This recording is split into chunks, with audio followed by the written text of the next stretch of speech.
and welcome to the show. I know I've been away for a few weeks and I was off to refresh my outlook on the direction of this podcast. I've reached out to several potential guests and I'm excited to have more creative individuals on board. If you have ideas or suggestions, please feel free to leave a comment below or email me at artellectuals@gmail.com. I'm always looking for more creative input. If you haven't already, please subscribe and rate the show. It will help attract more viewers, and I'd also like to hear your thoughts. So please leave comments if you'd like. On today's show, I'm with a good friend and colleague by the name of Aaron Stokes. He's a cellist, educator, and songwriter. Aaron's positive outlook on life really hit me. He certainly is a glass half full type of person, and I enjoyed hearing and learning about his philosophy on music, learning, and gratitude. Gratitude played a big role in our conversation today by highlighting the importance of praising the women of the artistic community. He mentioned how women had a huge impact on his upbringing and career, and wishes for men to take example and also step up their influence as well. I hope you enjoy the interview. You can find out more about Aaron on his website, aaronstokes.nyc, and on his Instagram at kidinter. Please enjoy the show. Thank you. Awesome. Well, thanks for coming online. And I see you've been doing some cool projects recently. You've been you were featured on This Now This, right? That's awesome. You did it. You composed a song. Yeah, that's right. I released my my first single called Tawana. It was a part of a 100 Offerings Peace campaign. And yeah, I'm really happy that I was able to do that. Yeah, it was in commemoration for your late aunt. I'm sorry about, her passing. Yeah, man, today was really hard. Today in particular was really hard. It was like, sometimes you wake up and it's like it's happening again. But yeah, I'm happy I'm able to feel and to experience. It's my first time mourning someone close to me, so yeah, that's it's heavy, but it's rich and it's beautiful. It's a tough journey, but you've been doing more spiritual stuff, so you've been able to connect more with your inner soul and everything. So I think that's good. Right. And performing and playing, so that's really awesome. That I didn't even know you composed, so that's really cool that you've been able to channel that talent. Everything. Yeah, it's funny because I started playing music in the church on organ. My aunt actually bought me my first little toy Fisher Price keyboard, and I started from there. And I always lived in the vein of like self-expression and improvisation, especially in the church, the Black church in particular.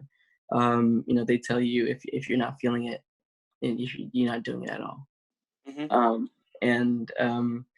Yeah, and I've always kind of done that. When I switched to cello, it was a total different world. Everything was measured and metered and marked, right, and directed and predicted. And it's a beautiful skill. It's a beautiful skill set as well. And that's exactly why I chose to play the cello, because I wanted something different. And now these worlds are just meeting. Now that I'm stuck at home, and I finally got this piano. I'm like so exact. I'm like on the piano right now. Yeah, so I've just been here. Now the worlds are meeting. The two worlds are meeting, and I'm able to just create with I have my ukulele. Like I've been writing. I wrote my first song on this thing. Like that's sweet. Actually, I wrote my first song actually for my aunt. And then from there, I just didn't stop writing. So these are like my first little babies of creation that I'm like. And you sing too, so that's great. Yeah, church would do that to you too. That's so you started on keyboard and you were singing at the same time? No, I started pretty much like playing first, and then I sing in the choir, the children's choir. So it wasn't simultaneous up until I got a little older. Nice. And so every Sunday you would be going to church? You were pretty devout? I still do. Yeah. Nice. I function as a church organist and music director there. And what got you in the cello? Was there a specific moment at church, or was it something outside of church that really influenced you? No, well, there was a cello that sat on top, that sat on the top of my um one of the cabinets in my music class in middle school, and it was a music and technology class, and I'm just like, what the heck is this? Where are the instruments? I don't want to do music on computers.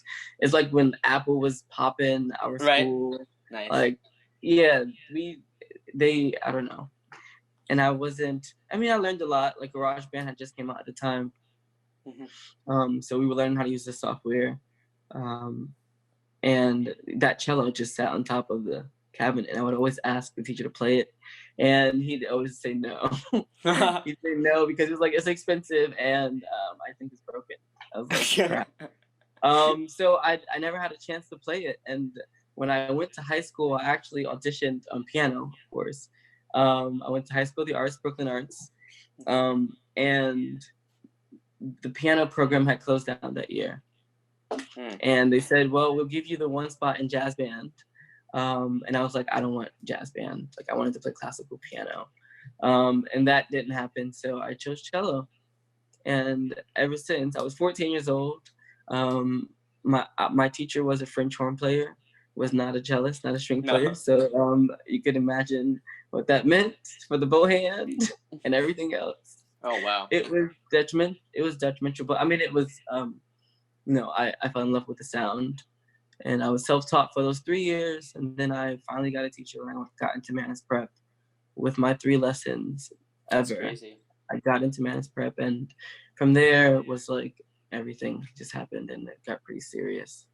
Wow. But I wonder how that process is, just like self-learning, self-taught cellist for the first 3 years. That must be it, difficult. I mean, it's really about, it's what I always did. Just Mm. feel it, hear it, and what you hear, you try to, get out of your body. But for cello, you need some of those fundamental things to get the sound out of the instrument. So, Sure. but the people in that audition panel, they heard something, so it came across, and that's my power. That's awesome. So Menace Prep. So that was like in high school? That was high school. Yeah, that was my senior year of high school. Hmm. Where did you go for high school, by the way? Brooklyn High School of the Arts, which is now known as Brooklyn Arts. Hmm. Did you get there in for music, or was it something you did music Yeah, I concentrate? went that was my audition I was talking about me going for piano and jazz band. Oh, got it. Okay. Yeah, Wow. I was 14. Hmm. That's awesome. And so was the experience when you first had your cello teacher at Manus? That was your first official cello teacher, right? Ooh, Miss Amy Kim. Miss Amy Kim was classmates with Yo-Yo Ma. They studied at Juilliard at the same time, and she would tell Oh, me all the stories of how she was there before the janitors, and if I wanted success, I had to work this hard, with this amount of dedication. And she was like she's still kind of like my cello mom. She's the first person who taught me how to sit properly with the cello, how to hold the bow. um and it was intense. I'd have like 2 or 3 lessons a week sometimes. I wow. was trying to do the impossible. I just got a teacher, and I had college auditions the next year. It was almost impossible. Wow. And she was basically like, this is almost impossible. Like, Mhm. you're like, almost, you're my impossible student. But she pushed me as hard. She pushed me really hard. She That's pushed me awesome. really hard, and it taught me a lot. I learned so much from her. And then I kind of went to next teacher and next teacher, and now I'm like this. I'm still open to the journey of exploration of expression and the range of expression. Like, yes, we're cellists, but we're also musicians. We're also artists. We're also human beings. Mhm. I'm sorry. How do I extend my range of expression? We have Right. multiple. I feel like because cello and classical music is so dense of a field and to be in, it's easy to get sucked in, like deep down, where you're back in 1700s. Meanwhile, 2020 pandemic, Black Lives Matter. Where you at? Right? Like, so it's there's a danger in that. There's Right. beauty and there's also danger. So I find being cognizant and being aware of it is important. So You mean like my danger as in like being stuck in a different time period, like being stuck in a certain repertoire? Is that something you've been seeing? absolutely being stuck in a certain routine, Got and it. that have to do with the material you're reading, the things you're playing on your instrument, the music you're listening to, the literature you're ingesting, all of that Mhm. creates your present, you know? Absolutely. Well, that's great that you're exploring other like pathways. Because a lot of musicians just like to stick to something they know, but it's nice to Hmm. just open an eye, and do something different. Like improv, no classical musicians really know how to do improv, and that's something that's Yeah. it's important. It's also spiritual, I would say, right? To Hmm. be able to have Completely. that inner inner song. Um, so you had, I'm actually curious because you said your first teacher was a female. Have you had any differences in experiences? Have I've had only worked with only male teachers, so I wonder if there is anything different, really. All of the female teachers were a lot strict. They were more strict than the male teachers. Hmm. They were they were very motherly, you know? It was like, I don't know, females, I find, um, women, I grew up in a household full of women, and there's something that's so nurturing that I find with women to be unique. And with my female teachers, I found that they've impacted me, and the things they said were more at times, because I believe I have a special connection with women and with females because they raised me. I Hmm. grew up in a single parent home. My mom and her sister, my grandma, these were like my queens. So I have, also maybe just because of that history of my own, that I see things this way. But for me and through my lens, the women, when they say things, sometimes it pierces me in a different way, Hmm. and yeah, they've been, I find, um impactful, um in a special way for me, Great. that it nurtures, and it's something about when they say it, it's sticky, so it sticks on you, and these memories and how they make you feel is a bit different, you know so that's for me. I definitely I definitely do see a difference, and I think a lot of that has to just do with how I was raised, and um, you know how I see the world. Got it. That's awesome. I'm glad you had these connections. How many teachers have you had? Before high school. Before high school, Not. zero. I'm sorry. Not high school. Before college. Before college, I just had, yeah, just one, just Amy Kim. Got it. My next teacher was in college with Professor Marcy Rosen. Hmm. Where did you go to college? I went to Aaron Copeland Okay. Awesome. at Queens Yeah. College. Oh Um, yeah, Queens College. That's awesome. That's great. yeah, that's where there was going to be a point where I was going to study with Professor Fred Sherry. There's a point I was going to study with Professor with Miss Feldman. Feldman. I didn't yeah, so I mean, I was exploring all of these teachers, and yeah, and it's also like a matter of like money and all these other things and factors that go into like studying, that I actually found to be limiting, and that's why I ended up leaving. um I did a competition, and it was the National Association of Negro Musicians, and here it was like Black musicians. It was like one of the, I think maybe the 100th anniversary of Black musicians who created this community of Broadway stars, opera singers, and musicians of all sorts. And the community and the competition it was my first time in the real world of musicians, and I was going against the other amazing musicians who were in conservatories at the time, and I was just the youngest one. I was, what, I think 20, and everybody was like postgraduate. I was like, I probably won't win this one, but I'm here anyways.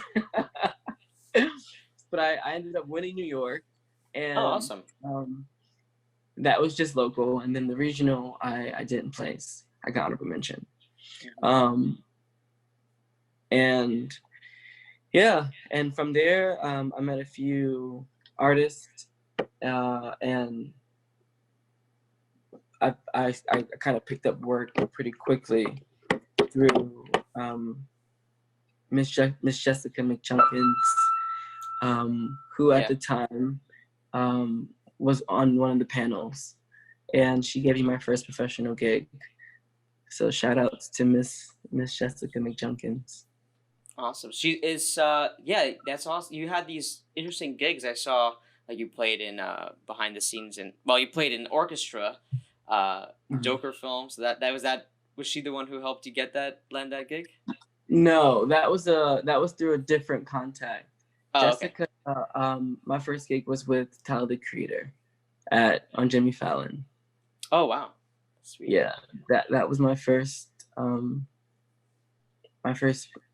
my first foot into the industry.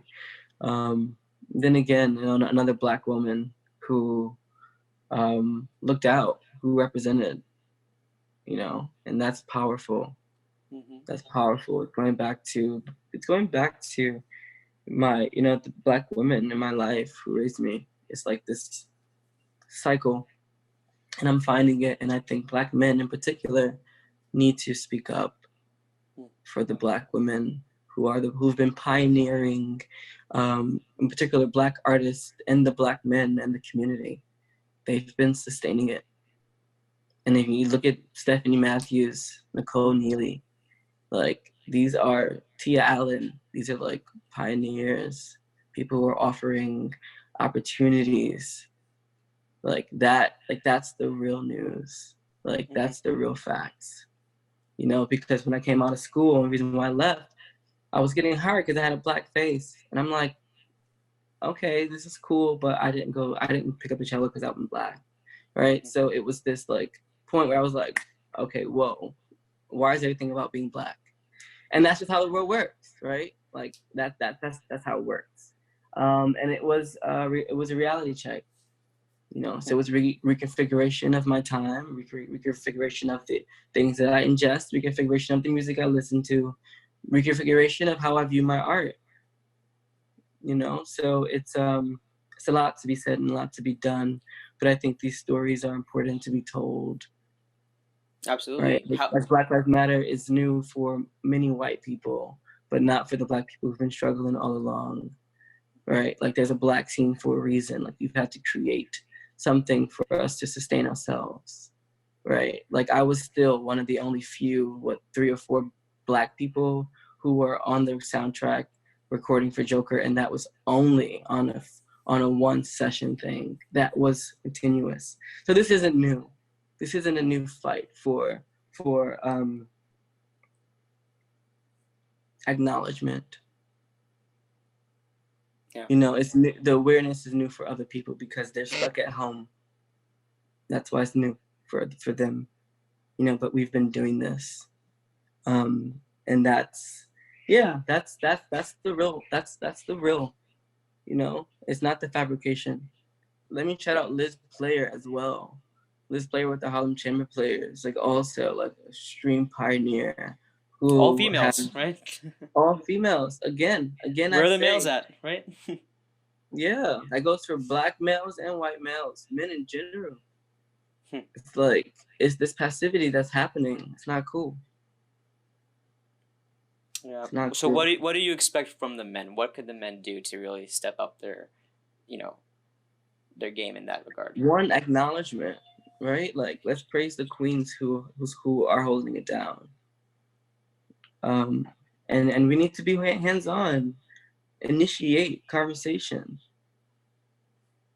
You think that men are actually more scared than females in a way? I mean, hey, have you given birth? Nope. Like, period. Like I just believe in this, the physical makeup of the female's body. It's majestic, and because of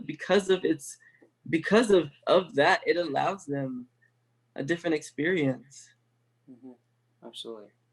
Well, it'll be great to pivot a little bit to just like your highlights of musical experiences, because you said you were on Jimmy Fallon, you did this Joker thing. What other experiences really jump out at you where you were, where it really was the pinnacle of your happiness of playing and collaborating? The pinnacle, I don't think of my journey in this way. Um, I try to take it like, as it comes and to go through it with grace. Um, you got to take it's the smaller things, those small gigs that you don't know who was there, who knew that person, who knew this person, who now, like connected you to the industry. I don't look at gigs and this thing like that as if like I'm gaining, like you have to just let it be an experience and be truthful and honest through all of it, because then all of it becomes the pinnacle. Hmm. Like, right, like these things are, of course, there are moments when I'm playing for an audience of 20, 40, 50 versus 18,000, right? Hmm. Like, yes, those are two different settings, but the purpose, I don't think they're different. Right. What's So you also performed in California. I saw you going there several times. So you have your reach is now growing quite a bit. Um, what kind of connections do you have there, and how have you been able to accumulate that kind of network? Well, it's every destination on this planet is just a plane ride away, right? Like you making a connection and you traveling somewhere.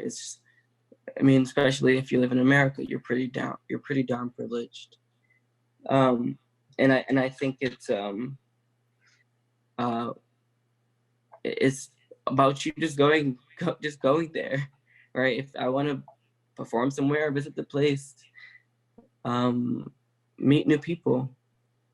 And these are all relationships, Hmm. right? Like the things you see on social media isn't one always honest and true, but I think what I support is developing genuine relationships and being honest with your product and with who you are and your intentions, and people will see that.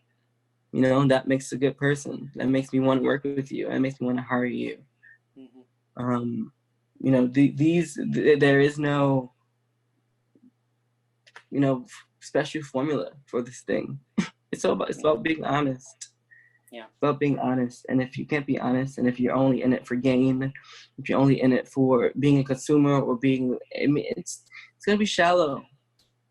Yeah. People don't want to work with shallow people. Hmm. You can be the best player. There are a lot of people who are the best player. Yeah. What would you say to musicians? Because I know several who are kind of stuck in the regard like they're not happy being they're too far into their career as a musician, but they can't really get out, but they still they're still used to playing, but they don't love it, but they have to do it because that's the only thing they know. Well, you don't have to do anything, Hmm. right? Like, you people, I feel like they just have to regain agency, right? There are people who literally live their lives, from school to school to school to school, and then after school they still go to the job, and then there's a boss, and there's somebody that telling you what to do. People have not made decisions for themselves, major decisions for themselves, and almost never, ever.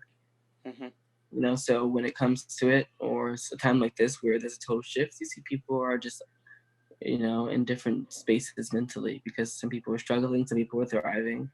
But for those who are struggling, I would say just to be open to more conversations, and if you're really curious and wanting any kind of change, then talk about it. Have those conversations with people who you trust.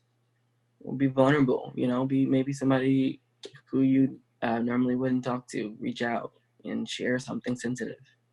Sure. um that's how I feel like you allow your body and your mind to experience something new, and it allows you to be free from these ideas and these things that we tell ourselves, that are binding and that are restricting and that aren't true. Hmm. Have you had moments where you had doubt about your musical career, or that's something that you just knew was your path? Well, I knew music was my passion for sure, without a doubt. There were moments where I wasn't sure if I would pursue a career in music. Like before I kind of to manage prep, I was like going to either be an optometrist or go into law, some sort of law, because my aunt and my uncle, they were both involved in law. Um, but yeah, I chose music, and once I saw how fast I started to progress, um, I was like, I think this is a thing for me. You know, it feel like it comes natural, and um, yeah, and I'm happy I followed that voice. No, I'm happy too. That's how we met, right? That So is how we met. yeah, it is a good community as well. So thank God for that. Um, Mhm. how has the pandemic shifted the way you make music? So you've been doing some creative work, um, and what is your, I guess it's a multi-layered question. What's your future plans in terms of after this pandemic's over? Are you gonna change how you approach music? How are you gonna be the new Aaron, or the same Aaron, just different versions of Aaron? Well, I'm taking it day by day. I'm not. You can't even think that far ahead. You know, you gotta take this thing day by day. People are dying daily, Yeah, right? Like you can't be thinking about who I'm gonna be in 2 weeks. right. It's just not healthy. Um, and yeah, that's. I think that's my response to that one, because I feel like every day is a new opportunity for you to be a new version of yourself. Hmm. And if you aren't thinking of it this way, then when will that day ever come for you? So when's your next song gonna come out? I'm hoping sometime soon. Nice. Sometime soon. I mean, like, I'm limited things. I'm not a recording engineer, so that's a challenge. A Right. challenge, but I'm crossing those hurdles, and it's happening. Yeah, within challenges, you learn new skills. Like I've learned a lot of skills about editing, audio and things like that. So, Hmm. with constrictions comes new skills. I was gonna get to your teaching, right? So are you still Hmm. teaching now online? Yeah, I'm still teaching online. I just started the summer courses with my students from Upbeat NYC Hmm. um, Monday, so that's happening. It's nice to still be able to stay connected to your students and to inspire younger kids, because they're suffering right now too. Right. Like Absolutely. they they don't have their friends and the way they used to do things, and they also have less understanding. Mm, You know, they have less of experience, so their processing is different. So sure. uh, no one's really talking about them. No one's really talking about how we can make their experience better right now. Yeah. Because adults are having to figure it out for themselves, but we can't forget about the children.